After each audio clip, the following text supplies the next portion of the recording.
I'm just starting out with wildlife, nature photography, learning what some of the pitfalls are, some of the challenges, some of the excitements, some of the adventures. For someone who's already an expert in this, they're already probably familiar with all of these things, but because I'm just starting out, I'm just learning. Lots and lots to worry about. Like, look at my pack. It's here I am out on a hike, and I have 2 tripods, gimbal, 2 cameras, and it's a tremendous amount of weight to carry around. There's also the fact that it's very noisy. There's lots of background noise. I don't know if you can hear that in this recording. There's nature sounds. There's a flicker calling right now.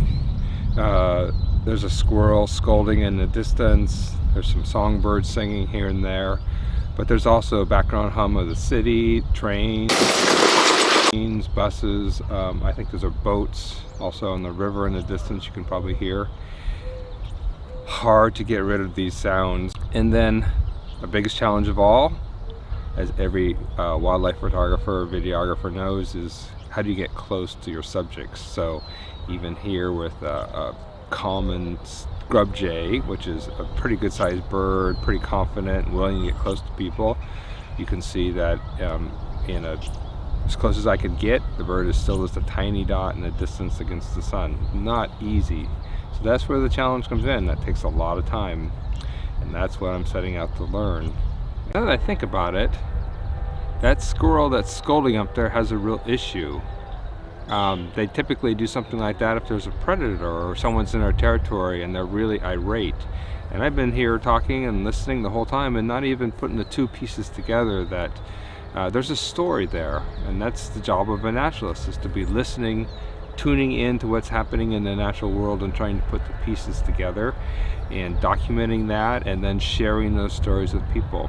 And here we have a story right here. That squirrel has been scolding for 10-15 minutes continuously, just sitting and calling over and over again loudly.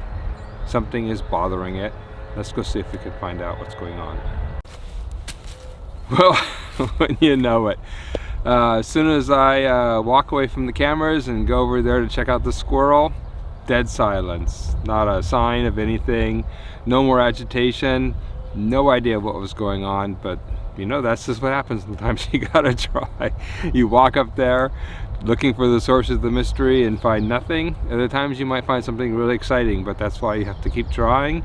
And sometimes you find something pretty cool. So when I was over there talking, a red-breasted sapsucker flew in and landed in this cottonwood tree behind us, making an interesting call at this time of year when they're looking for nests. That's a good sign of looking for something that might be going on here. They could be searching for a nest, could be checking out nest opportunities, so I wanted to come over and see. No sign of any bird now, but again, that's what you just have to do, is be listening to signs, tracking birds down, tracking animals down, seeing what's happening.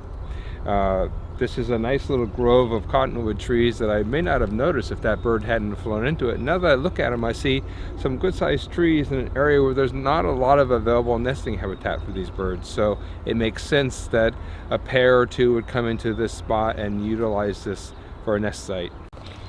I'm just going to comment that in the absence of being able to get good bird photography and frustration, the wildlife photographer might have to turn to looking at lichens.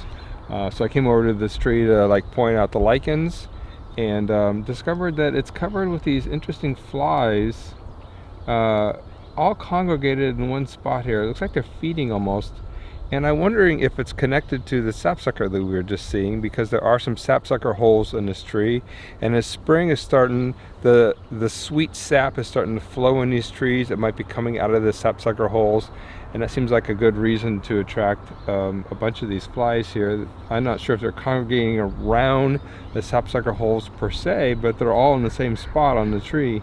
And so by coming over to look at the lichen and point out that, heck, in the absence of being able to photograph birds, maybe we'll just have to photograph something that doesn't move like lichen, and all of a sudden I'm finding that there's something else going on here around the lichen that's even more interesting.